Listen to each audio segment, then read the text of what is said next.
lang paumanhin sa inyo, no? Kung wala kaming video feed at naniniwala naman po ako na sa tulong at awa ng Panginoon ay sa pamamagitan po ng ating pag-uusap-usap ay magkakaintindihan pa rin tayong patuloy sa mga bagay na ibig naming sa tulong ng Diyos ay maitawid sa inyo, no? Mga pagtuturo ng mga katwiran at mga aral ng Diyos na ibig niyang atin pong malakaran.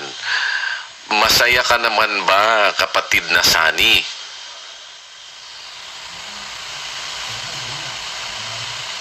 Opo, kuya.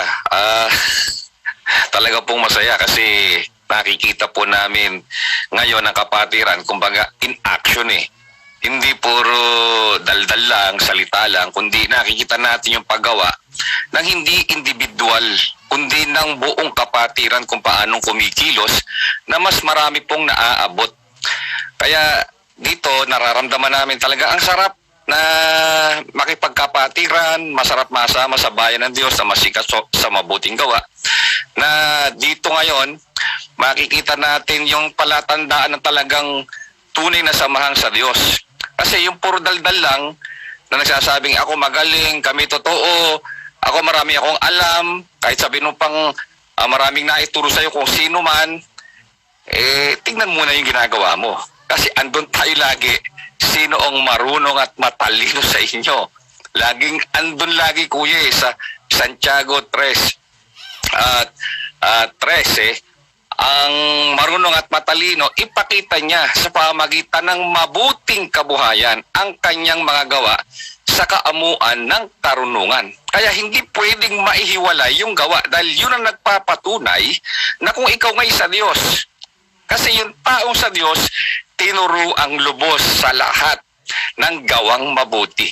Kaya minus gawang mabuti, hindi ka po pwedeng maging tao ng Diyos kahit gaano ka pa karunong sa tingin mo sa sarili mo. Na sinasabing marami kang alam, marami kang natutunan, marami kang nadinig, kung ano-ano i-claim mo, pag binastan yung gawain, hindi marunong gumawa ng mabuti, tanda na yan na hindi ka sa Diyos. Dahil yung tao ng Diyos, tinuro ang lubos sa lahat ng gawang mabuti at yung bayan ng Diyos, masikap. Yun ang sinisikap niya.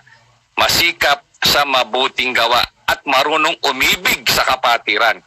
Napalatanda ang pagkakakilanlan na kayo ngay aking mga alagad kung kayo'y may pag-ibig sa isa't isa. Yung pag-ibig na yon, gumagawa rin ng mabuti yon. Kaya hindi po pwede talaga kuya na maihiwalay yung gawa Kung paano yung pananampalataya, walang gawa, baog, patay, ganun din. Yung awa, hindi pwedeng daldal lang. Pagka-awa, walang gawa, patay. Walang gawa yung awa, baog. Kaya ang ganda po ng mga punto na yon, yung nakita namin doon sa Kawikaan 19:17, na ang naaawa sa dukha, nagpapautang sa Panginoon. At ang kanyang mabuting gawa, alin yung mabuting gawa, ay yung pagkaawa sa dukha, na umaksyon siya, hindi basta bibig lang. Na yung pala, mabuting gawa.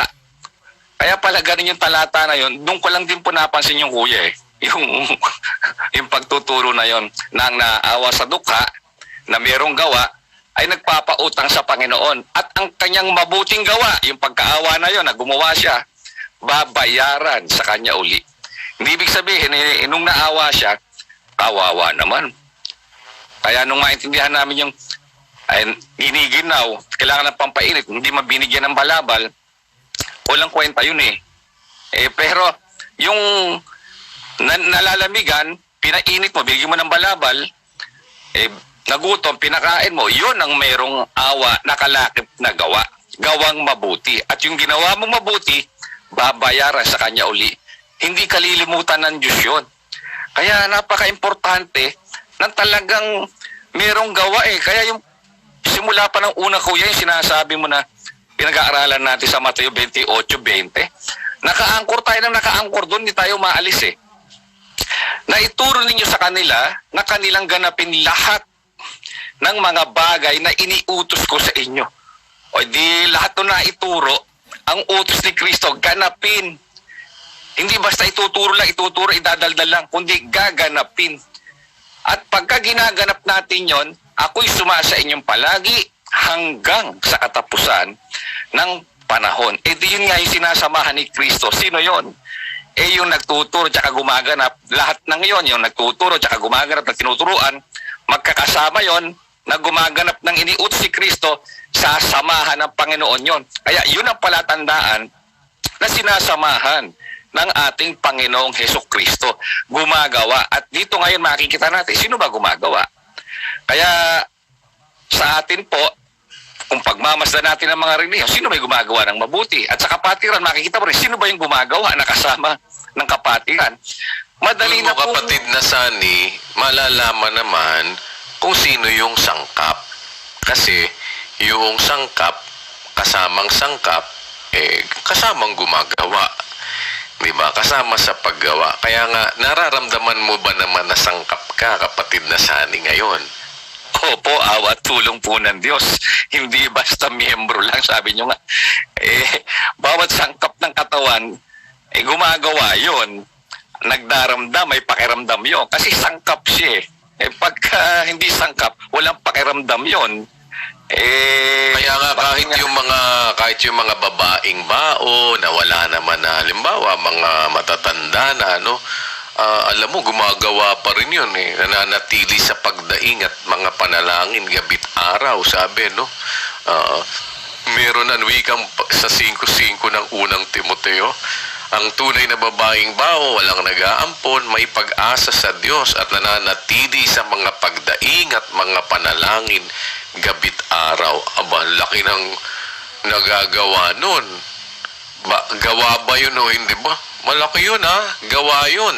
Sapagkat ang panalangin, ang maningas na panalangin ng taong matuwid, sabi sa 5:16 ng Santiago, malaki ang nagagawa. Isipin mo, hindi ba yun gawa pa rin? Malaki nagagawa nun maningas na panalangin ng taong matuwid. Kaya kahit nasabihin mo pa na panalangin ang kanyang ginagawa at hindi ang kanyang iwini-wish something bad sa kanyang kapwa, makikita mo kasama pa rin yun sa paggawa. Bawat isang sangkap, napapatunayang sangkap kung kasama sa paggawa. Kaya dapat maramdaman natin talaga na sangkap tayo ng katawan. Ngayon naman, nakakatuwa sa tulong at awa ng Panginoon, talagang very inspiring din yung makikita mo. Kaya siguro, kapatid na Josel, mag-anyaya ka nga muna dahil na tayo, loloobin ng Panginoon sa Monday, start na ng atin uling mass indoctrination Monday dito sa amin, kapatid na Josel.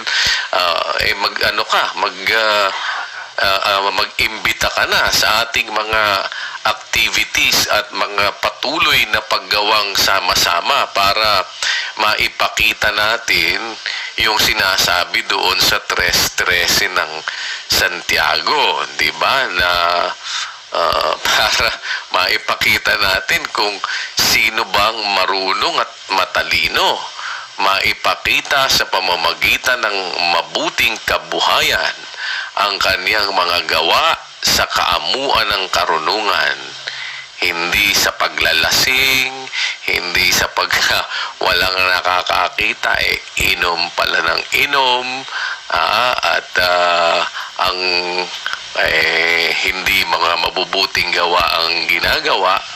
Pakita natin yung mga katwiran na yan, kapatid na Josel. Kailan tayo? Ano bang meron? Maganyaya ka na. Opo, kuya, in preparation po mga kapatid. Sabagay hindi po ito minsan nating pinag-uusapan, pero ngayon po mas malapit na kasi sa Monday po, which is August 2, ang atin pong mass indoctrination. At sa lahat naman po ng lugar, iba-ibang time zones, iba-ibang panig ng mundo, magpapasimula po tayo August 2. So ano man po ang matapat na oras, pero yan po ay pasisimulan natin ng PETSA 2, mga kapatid. At kaalinsabay nito, yun pong ating sama-samang paggawa ng mabuti. Ito po ay simultaneous kasi. Nagja-jive doon sa sinasabi po ni Kuya na yan. Sa 3:13 po ng Santiago na sino ang marunong at matalino sa inyo. Ipakita niya sa pamamagitan ng mabuting kabuhayan ang kanyang mga gawa sa kaamuan ng karunungan. So very timely at simultaneous talagang ginagawa din po talaga ito. So yung pong ating mga ginagawa, dati po ay meron tayong week-long, meron tayong konting changes lang po mga kapatid, pero tuloy-tuloy po ito, ganun pa rin. And meron pong mga bagong instructions din sa amin si Kuya. Amin lang pong inihahanda yung mga kailangan pa, pero meron po tayong pagle-level up. Meron tayong pagle-level up mga kapatid, bukod dito sa dati na nating ginagawa. Meron po kasi tayong feeding program. Meron po tayong free store. Meron po tayong free potable water project. Meron po tayong mga wish granting. At hindi lang po yan. Meron pa. Aabang-abangan po ninyo mga kapatid. Kasi nagbigay sa amin ng punto si Kuya dito sa 1:27 po ng Santiago. Ang dalisay na relihiyon at walang dungis sa harapan ng ating Diyos at Ama ay ito. Dalawin ang mga ulila at ang mga babaeng bao sa kanilang kapighatian at pag-ingatang walang dungis ang kanyang sarili sa sanglibutan. Isa po sa katunayan ng pagtataglay ng dalisay na relihiyon, yung totoong relihiyon, walang dungis sa harap ng Diyos, yun pong pagdalaw sa mga ulila at mga babaeng bao sa kanilang kapighatian. Totoong meron na po tayo mga orphanages mga kapatid atin pong matagal nang itinataguyod yan. Nandyan pa si kapatid ni Eli sa atin sa physical. Yan po ay itinatag na yung ating mga orphanages and home for our elderly. Kasama po ang mga babaeng bao, pati lalaking bao. Kasama po. Pati nga hindi na lalaki tsaka babaeng bao Wala na kasing kumukupkop. Nandiyan na rin po, kasama na rin. Hindi naman natin tinatanggihan basta't nangangailangan ng tulong. Bukas ang palad, bukal sa puso ang paggawa ng kapatiran para lingapin ang lahat. Pero bukod dyan, sabi po ni Kuya, hindi naman yung kinupkup mo lang yung mga walang matuluyan, ng mga babaeng bao, walang lumilingap ng mga ulila, kinupkup mo lang, ini-house mo. Pwede rin naman yung sinasabi ng talata dalawin ang mga ulilat babaeng bao sa kanilang kapighatian. Meron naman kasi may mga sariling bahay, may mga sariling tuluyan, kaya lang walang lumilingap. Mag-isa sa buhay, pinabayaan na, iniwan na. Halos meron pa nga tayo isa sa mga istoryang nagdaan nung kamakailan dahil sa hirap ng kalagayan niya, parang ang gusto niya na lang mamatay kasi wala na nga lumilingap. Pero nakaramdam ng lingap galing sa kapatiran, nabuhayan ng loob yung tao. And ganyan po ang lagay ng ating mga kapwa-tao, na mga ulil at babaeng bao. Kaya ang instruction sa amin ni Kuya, hanapin natin din yung mga ganyan. And then, part ng ating gagawin sa pagsasagawa ng ating mga charitable works na yan, di pupuntahan natin. Lilingapin natin yung mga ulil at babaeng bao, yung mga wala nang kumukupkop, walang mga nag-aasikaso, walang nag-iintindi, pinabayaan na, inabandona na ng sariling mga anak at mga pamilya. Marami pong mga ganyan palang nangyayari din, mga kapatid. And so, part yun. Marami pa po. Meron pa tayong mga iba pang mga gampanin at gaya ng binabanggit namin sa inyo, nakaka-excite po mga kapatid kasi leveling up po ang lahat Sa paggawa ng mabuti, lalong lumalawak, lalong talagang lumalaki rin ang kapatiran sa pag-iibigan dahil ito po ay katuparan ng lahat ng ating mga pinag-aaralan.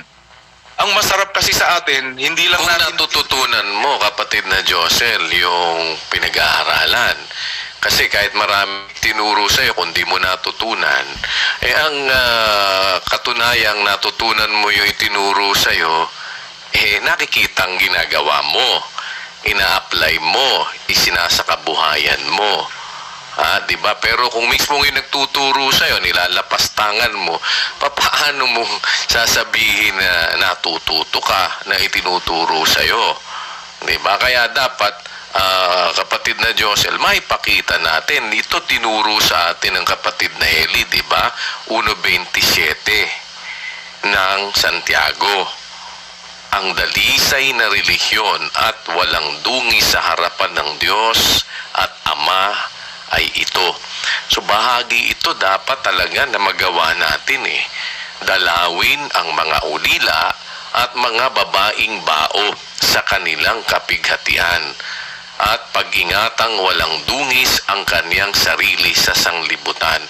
Kahit na, di ba, yung katwiran na yung mga may nililingap na babaeng bao, sabi ni Pablo kay Timoteo sa 5:16, kung ang sino mang babaeng nananampalataya may inaampong mga babaeng bao, umabuloy sa kanila at huwag pabigatan ng iglesia upang maabuluyan nito yung ng iglesia ang mga tunay na bao. Kasi talagang ang iglesia talagang maabuloy doon sa mga bao na tunay.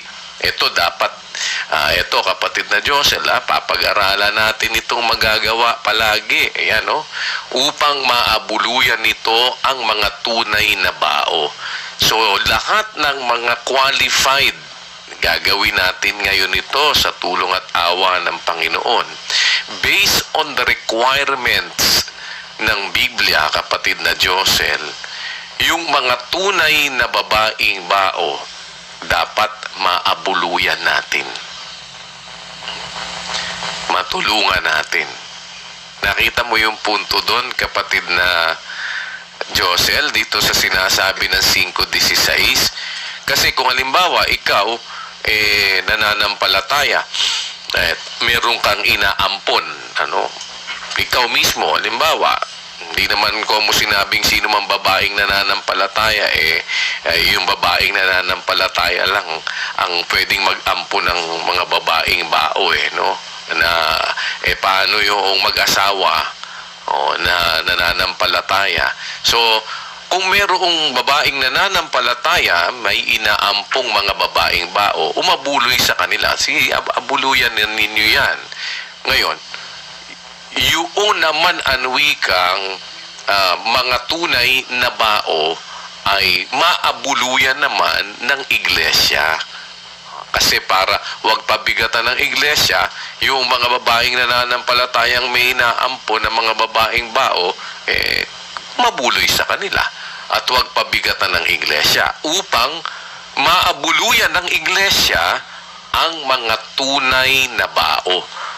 So, dapat magawa ng iglesia ito, kapatid na Josel. So, ngayon, lahat ng papasok na nandun sa requirements ng Biblia na tunay na bao, kapatid na Josel, kung ang gobyerno ay mayroong, di ba, meron silang, pangalan nun, yung mga pension, ganyan, di ba? Pagka yung SSS pension, yung mga, anong pangalan pa niyan? GSI sa gobyerno, sa iglesia, ito napakagandang bagay magawa natin. Yung qualified na tunay na bao, dapat maabuluyan natin. Kumbaga parang meron tayong sa kanila, contribution. May contribution ang iglesia sa kanila. Kukunin lang natin yung mga requirements. At isa sa mga requirements dyan, yung sinasabi ng apostol na si Pablo, dito rin kay Timoteo, dun sa 5:9, huwag itala na gaya ng babaeng bao, samantalang walang 60 taon. Yan. So, isa kasama yan. Dapat 60 years old. Kumbaga, parang senior citizen, na naging asawa ng isang lalaki. Ayan. May ito mga requirements yan, na may mabuting patotoo tungkol sa mabubuting gawa. Kung siya'y nag-alaga sa mga anak, kung siya'y nagpatuloy sa mga taga-ibang bayan, naghugas ng mga panang mga banal, umabuloy sa mga napipighati, kung ginanap niya na may kasipagan ang bawat mabuting gawa. O, yan. O di, pagka pumapasok sa qualifications, kapatid na Josel, anong dapat gawin ng iglesia? Abuluyan yung mga tunay na bao. O yan. Kaya alam nyo, sa tunay na iglesia, hindi puro kolekta lang ng kolekta ng abuloy. Ang tunay na iglesia, nag-aabuloy. Sa bagay, tayo naman alam naman natin, kung talagang magsusulitan lang, nakita nyo naman yung ating ginagawa sa tulong ng Panginoon sa pamamagitan ng paggawa ng bawat isang sangkap ng katawan. Hindi baga? Kaya naiintindihan mo ba yung gusto ko sabihin ngayon dyan, kapatid na Josel? Ang project na yan. Kuya, napakaganda po nito. Opo, salamat sa Diyos at ako, sarap sa kalooban na may ganito. Ito po kasing mga babaeng bao, talaga pong dapat may qualification Kasi hindi naman basta babaeng bao lang, kahit sa Biblia po may batayan, may requirements pala.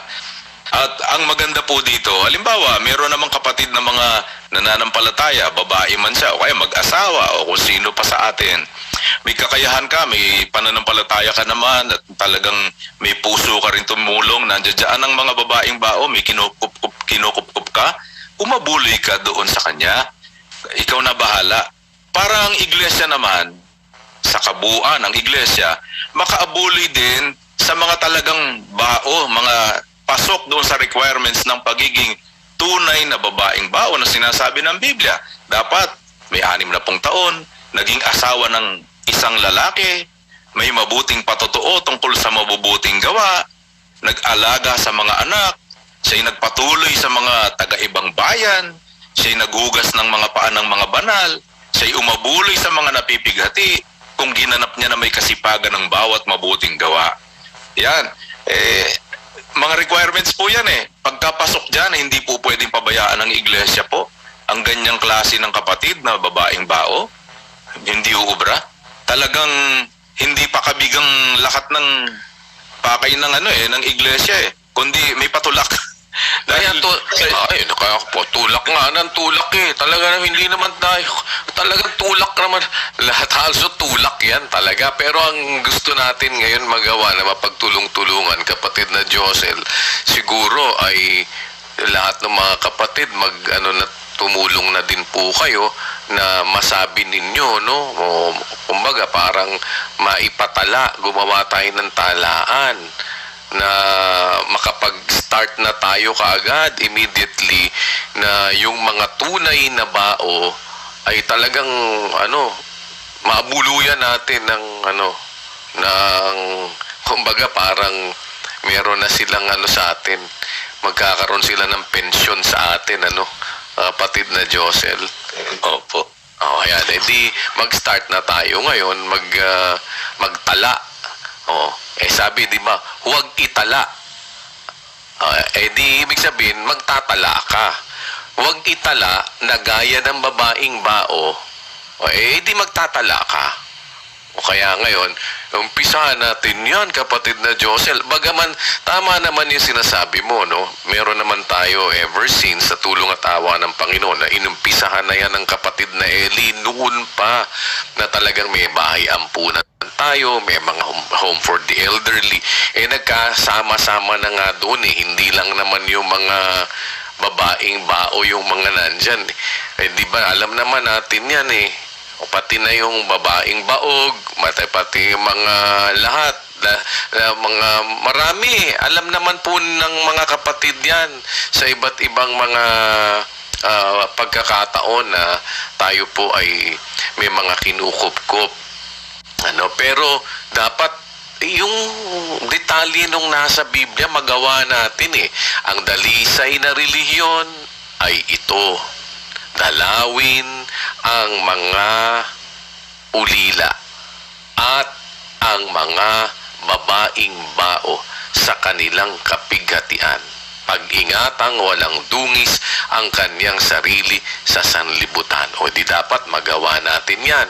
Magdalaw sa mga ulila at sa mga babaing bao. Tapos, yung iglesia tumutulong, umaabuloy sa tunay na bao. O kaya dapat magawa natin yon na umabuloy tayo doon sa mga tunay na bao. O di tutulong-tulong po tayo na makapagtala ng mga tunay na bao. Di ba ganon, kapatid na Josel? Opo, kuya. And lahat po tayo to, mga kapatid. Concerted effort po, once again, sa lahat ng dako ng mga kapatid, sa buong mundo, search na natin. Unahin natin siyempre yung ating mga kapatid sa pananampalataya. Ganun naman po lagi. Tumatak na rin sa atin talaga yon. Magsigawa kayo ng mabuti sa lahat. Lalong-lalo na sa mga kasambahay sa pananampalataya. Kung sa ibang tao, lilingap tayo, di lalo po sa mga kapatid. And Siyempre, lagi muna yon. Una muna tayo, sa loob muna tayo ng iglesia. Dahil hindi naman natin kaya pag lahat ng babaeng bao sa buong mundo, sa dami niyan, dito muna tayo sa loob ng iglesia. Dahil tayo naman alam naman natin yan sa ating pagsasama-sama. Gagawa tayo na mabuti sa lahat, lalo na sa mga kasangbahay sa pananampalataya. Itong mga babaeng baon tinutukoy dito na inaabuluyan ng iglesia, kapatid na Josel, mga kapatid yan. Kaya nga may patotoo ng mabuting gawa O ikaw naman, dinala mo kaagad sa labas. Ayaan niya sinasabi na yan, may mabuting patotoo tungkol sa mabubuting gawa. O, di ba? Nag-alaga sa mga anak, nagpatuloy sa mga taga-ibang bayan, naghugas ng mga paa ng mga banal, umabuloy sa mga napipigati. Kapatid yan. Kung ginanap niya na may kasipagan ng bawat mabuting gawa, kapatid yan, kapatid na Josel. So sa mga kapatid na mga tunay na bao, yan, kailangan magawa natin yan, maabuluyan sila. Ngayon, yun namang sinasabi naman na tungkol naman doon sa 1:27, ayan ano yan, di ba? Pwede natin yan magawa kahit naman sa hindi naman mga kapatid. Mga ulila, mga babaeng bao, dalawin sa kanilang kapighatian. Di ba? Pag-ingatang walang dungis ang kanyang sarili sa sanglibutan. Ganon, kapatid na Josel. Di ba? Dahil,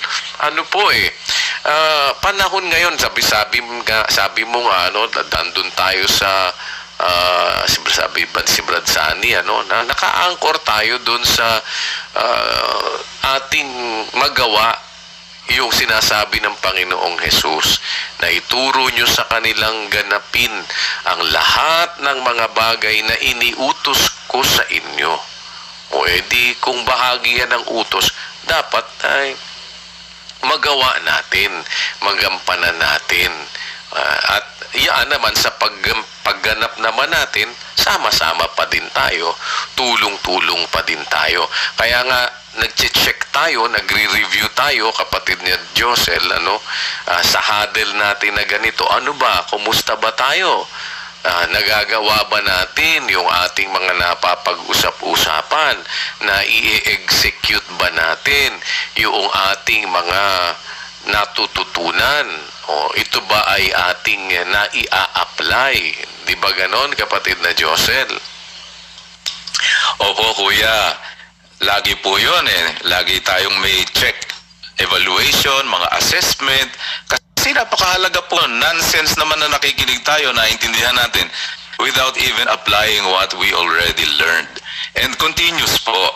Hindi isang beses na in-apply mo, balik na naman dun sa dating gawin na mali, halimbawa, o kaya paurong na naman. Hindi po ganun Ang ganda po ng nasasaksihan natin ngayon, progressive po ang kapatiran. Hindi isang tao, hindi dalawa. Majority ng mga kapatid. Although talaga meron namang hindi maya-alis talagang hindi. From the very beginning yata, hindi naman talaga umaasenso. Pero meron naman tayo nakikita. Proof na po yung lahat ng nasasaksihan natin ngayon eh. And ito pa ngayon, isang napakahalagang endeavor natin sa loob ng kapatiran na itong mga babaeng baon na ito, pumasok lang sa requirements na ito, wala na pong usapan. Itong mga ito, hindi po pwedeng pabayaan. Talagang, ewan ko, kung pensyon nyo nang maitatawag yan, pensyon na po ang banggit ni Kuya, talagang dapat umabuloy ang iglesia sa mga ganito. Kaya ang abuloy, nako, naalala ko tuloy yung sinasabi ni Brad Eli noon ang iglesia umaabuloy din, hindi naman ang mga kapatid lang ang nag-aabuloy. At ang iglesia umaabuloy din, ang kapatiran, ganyan din, tumutulong. And so, ito na po ang tunay na relihiyon, mga kapatid. Kahit anong paghahambing ang gawin natin sa lahat ng mga existing sa ating panahon, wala kayong makikitang kapareho nitong atin. Kaya Ginagawa na naman natin yan, kapatid na Josel, noon pa man no? Nandito pa ang kapatid na Eli sa atin physically, ginagawa naman natin na yan. It's just that, sabi nga natin, mas idinidetali natin kung paano natin siyang magagawa ng nandoon sa detalye ng sinasabi at itinuro sa atin ng kapatid na Eli, para mas sabi mo nga, ma-level up tayo at tuloy-tuloy naman tayo doon sa ating namang pag-e-execute. Kasi maraming mga bagay na naituro na sa atin ng kapatid na Eli na dapat natin na maisakatuparan. Yung mga halimbawa, hindi pa naman natin nape-perfect talaga ng pag-execute, sa tulong ng Panginoon ay gawa natin siya doon sa mismong kung paanong gusto ng Diyos na makita tayong mga magkakapatid. Kagaya niyan, yung sama-samang paggawa ng lahat, na bibigat karunungang hindi matututulan, na nakikita sa pamamagitan ng kabuhayan ng ating mga paggawa ng mga magkakapatid. Ngayon, makikita mo ngayon kung papaano yung concerted effort ng lahat ng mga kasangkap ng katawan na iba-iba umahanap na ng paraan ng kapatid ngayon. Paano sila talaga magpa-participate? Nakikita natin kasi kapatid na Josel, at salamat sa Panginoon, kahit mga hindi natin kalahi, kahit yung mga taga Brazil, kapatid na Rodel, Opo kuya, awa po ng Diyos, pati mga ibang lahi po. Para po tayo nagkaroon ng kuya, kumbaga sa labas parang job openings nabuksan sa isip ng kapatid, sa ideya ng kapatid, kung papaano pong ang bawat isa ay makakatulong kuya. Kaya awa ng Diyos, talagang laganap ang espiritu na yan sa buong kapatiran. Basta kapatid kuya, talagang makikita mo po ay katulong at kamalasakit po dyan sa ganyang paggawa. Dahil sa awa tulong ng Diyos, ay nakikita po natin kung papaanong naidedetalye sa atin na paisa-isa kung papaano po natin may execute. Katulad po niyang, yan, yung sinasabi po niyo na yan, kuya, nakikinig ang mga kapatid. Kaya may awa po ang Diyos na yan ay maisa sa katuparan natin upang maabuluyan ng iglesia yung mga tunay na bao. Nag-aabuloy tayo mga kapatid, pero ang totoo, hindi naman naiipon yan sa iglesia. Matagal na po tayo mga kapatid. Ang trabaho ng pangangasiwa ng iglesia ay mag-appropriate lang kung saan-saan po yan dadalhin para sa gawain. At alam na nga natin, madalas kulang yan. Kaya nga po, ayun, may mga utang na ang nakapara, yung ating pong mga taga-akay, mga kapatid. Ganun po nangyayari sa ating pagsasama-sama. Nagiging kasangkapan yung pangangasiwa para po may distribute at makagawa tayo ng kabutihan sa iba't ibang larangan po, mga kapatid. Pero ang lundo ay para makaakay tayo ng tao, nakikilala at maglilingkod sa Diyos at maligtas. Iba-ibang sangay lang po ng paggawa pero iisang pupuntahan, mga kapatid. Kaya salamat sa Diyos, kuya, kahit po dito sa Brazil, talagang iba man ang wika, naita-translate naman. Tapos may espiritu pa ng Diyos pagka hindi kaya ng translator. Naniniwala naman po kami, kuya, may awa ang Diyos. Kahit hindi may translate ng maayos, may espiritu ng Diyos na pagka yung parehong espiritu, magmimit po talaga yon, magkakaintindihan yon. Kaya awa ng Diyos. Kapatid na Rodel, kahit dun sa mga nasa Latin America, no, yung mga Spanish-speaking brethren natin, ay nako, salamat nga sa Diyos, nakikita natin ngayon, hindi lang talagang kumbaga isang grupo, hindi lang, di ba, kagaya parang dati parang si ganito, grupo ng Quat, grupo ng ganito, grupo ng ngayon hindi, ito ngayon grupo ito ng MCGI, ng Members ng Church of God International. Diba? Kaya nga, ayan diba? Paano man sabihin, MIDI man sa kanila, paano ba yon, Brad Rodel? Ayan po, kung Kastila, Membros de la Iglesia de Dios Internacional. Kung Portugis naman po, MIDI din po, Membros da Iglesia de Deus Internacional, kuya. Yan, di ba? Sa English naman, MCGI, Members Church of God International. Kaya sama-samang paggawa ng mga kapatid, bawat isang sangkap, makikita mo dito matutupad yung pagtutulong-tulong nating mga magkakapatid para maganap natin yung kautusan ng ating Panginoong Hesukristo. Kaya tinatanong ko nga kayo kung kumusta ba ang application natin so far. Dun sa application, kapatid na Dani, ikaw ba, ano bang na-observe mo at ikaw sa sarili mo?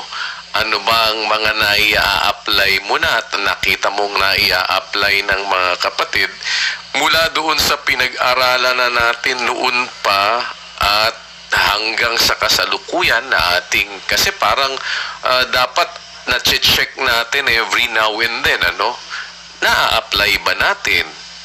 Napapractice ba natin?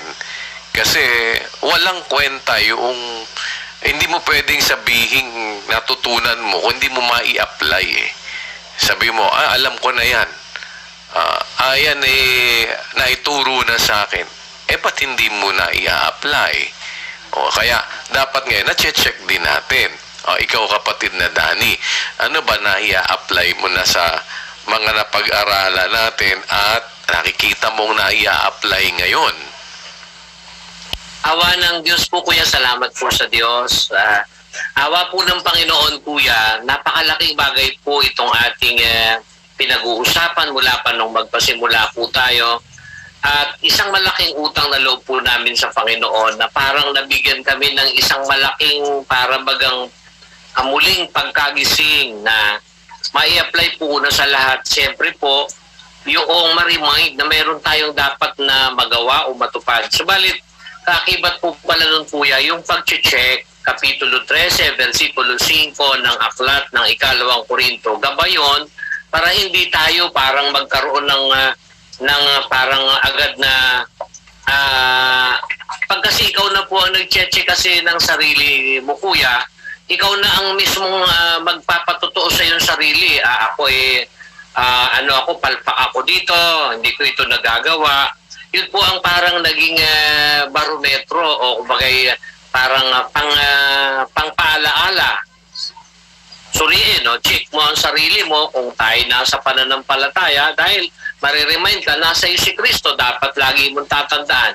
Ngayon po, pag inisa-isa na yun pong paglilingko, yung mga qualities na dapat magawang utos ng ating Panginoong Kristo, gaya po ng nakasulat dun sa 28:20 ng aklat ng Mateo, na siyang atin pong talagang dapat na pinag-aangkuran o doon tayo po talaga dapat nakasingkaw dahil yun po ang pagkatapos na ituro, gaganapin na po obligasyon na yun Kaya lang, kailangan nating ma-check na gaganap po ba namin, tutupad ba namin. Tayo na po mismo sa atin sarili pala, ang makakapagpatunay na ito, palpak pa ako dito, hindi ko pa ito nagagawa. Sa pamamagitan po nitong ating pinag-uusapan mula pa po noong mga ilang buwan ang nakakalipas, mga halos 6 na buwan, nare-remind kaming maliwanag, ito, dapat pag naglilingkod ka, dapat meron kang mapagpakumbabang puso. Check natin po yun. Dapat meron kang kasayahang kalooban. Check natin. Kung hindi, tayo mismo ang makakapag-assess sa atin sarili po pala, kuya. Kaya hindi ka maghahanap ng ibang magtuturo sa iyo ng hindi mo ginagawa yan. Tayo pala mismo po mahihiya sa ating sarili kung hindi mo ginagawa.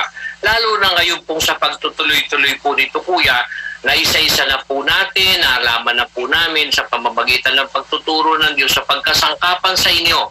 Dahil ako po talaga, kuya, inaamin ko, never sa hinagap ko, maiintindihan ko po ito ng ganito, awat tulong ng Panginoon. Salamat po sa Diyos. Dahil yun nga po ang isang bagay, narinig po namin ito ng nakalipas na panahon, sinabi ng kapatid Nelly, pero hindi ko po naintindihan mismo ako, hindi ko po naintindihan ng ganon.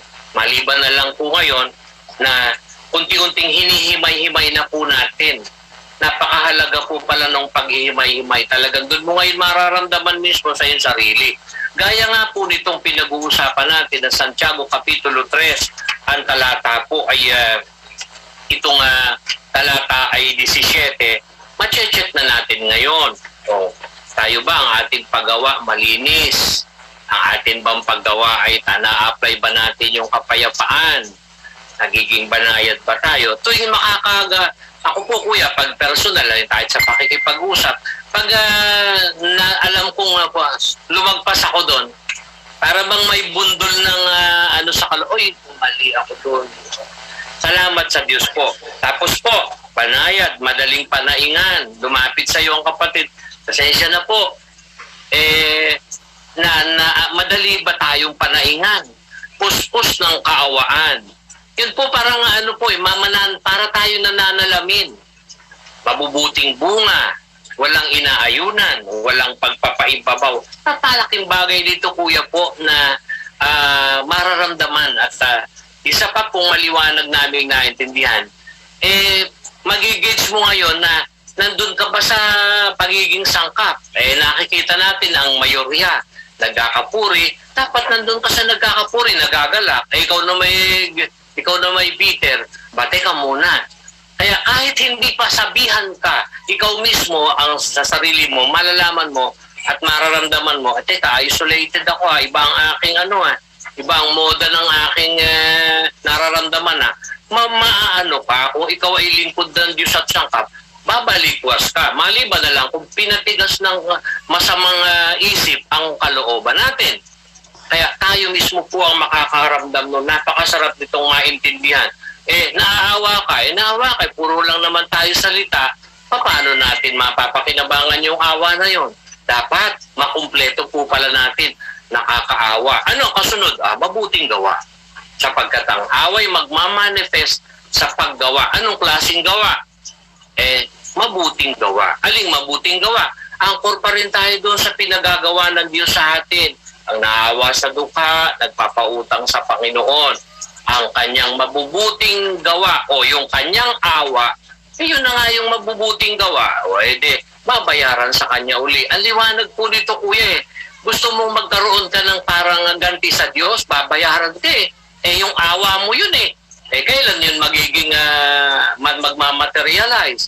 Kung gumawa tayo ng mabuti doon sa kinauukulan. Ngayon, aramdam mo ng bawat isa po sa amin, kuya, kasama ka Hindi naman ako, kasama ako. Masaya ang pakiramdam ko pag gumagawa ang grupo ng mabuti. Yun pa lang makikita mo na nung sinaliksi ko ang sarili ko, gumagawa ako ng may kasayahan. Pero kung tayo lahat ng gawin, lalo na ang masama pa po, kuya, ang question mo na yung nagtuturo, napakasama niya. Pero napakaganda, kapatid na Danny, naman nang nakikita natin ngayon, yung pagpapaalalahanan, pagtuturuan, pagmamalasakitan ng isa't isa. Nakikita mo na ngayon sa mayor parte ng mga kapatid yung pagka medyo merong nakakawala, kahit sa social media, merong magpapaalaala na dun sa kapatid. At yun talaga namang kapatid na sorry po, ano siya kagid, alam nyo po, it will not make us less of a person, or it will not actually parang sabihin mo yung bang mawawalan ka ng dignidad kung tatanggap tayo ng mali tayo, no?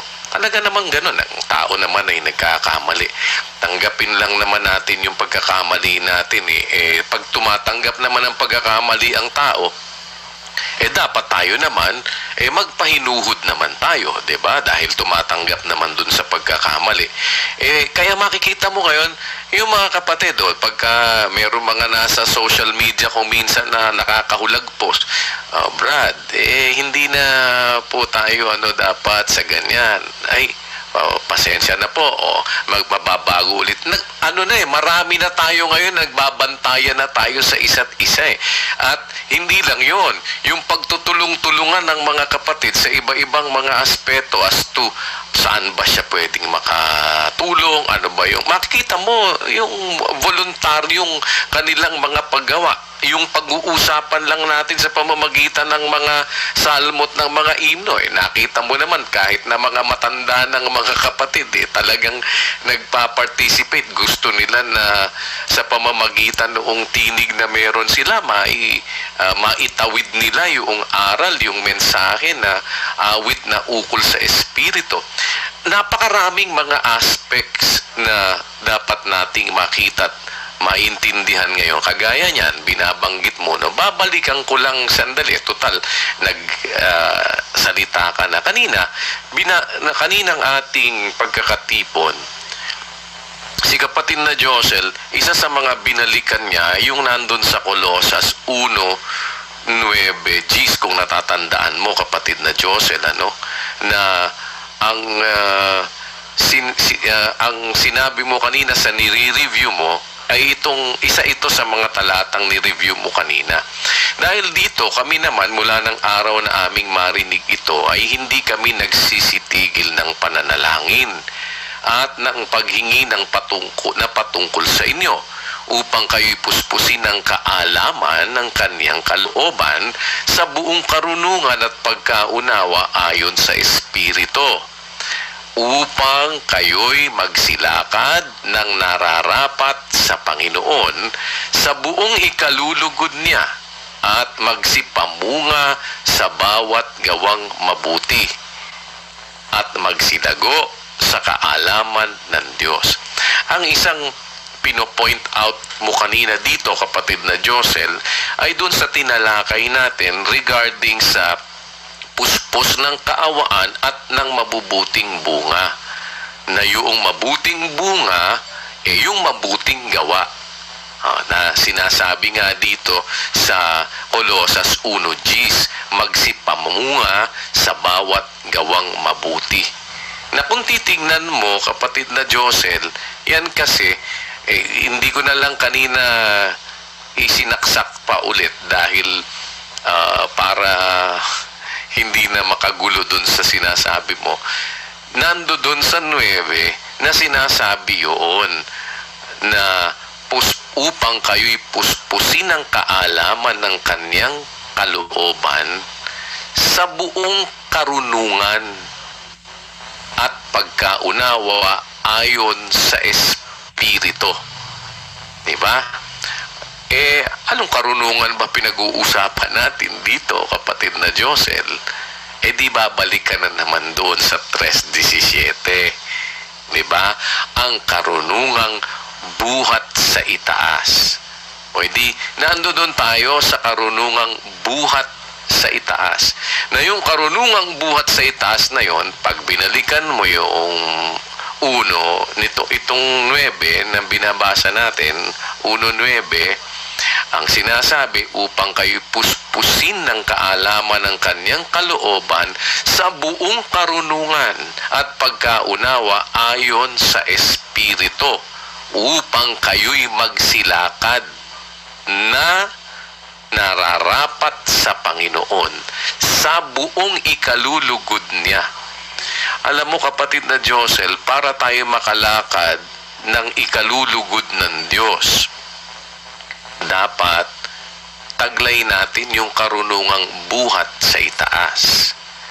Sa pamamagitan nun, makakalakad tayo ng nararapat sa Panginoon sa buong ikalulugod niya at magsipamunga sa bawat gawang mabuti at magsilago sa kaalaman ng Diyos. O edi nandoon ka ulit, ano? Nandun ka ulit sa 3:17. At alam mo, dito sa 3:17, para ma-shortcut ulit natin, kasi sinasabit, binabanggit na ni kapatid na Dani, para mas-simplify natin, kapatid na Josel. Eto, no? Ang karunungang buhat sa itaas ay una-unay malinis, mapayapa, banayad, madaling panaingan, puspos ng kaawaan at ng mabubuting bunga, walang inaayunan, walang pagpapaimbabaw. O ngayon, eto ngayon, kapatid na Josel, ano ang pwede nating maging batayan ng karunungang walang pagpapaimbabaw?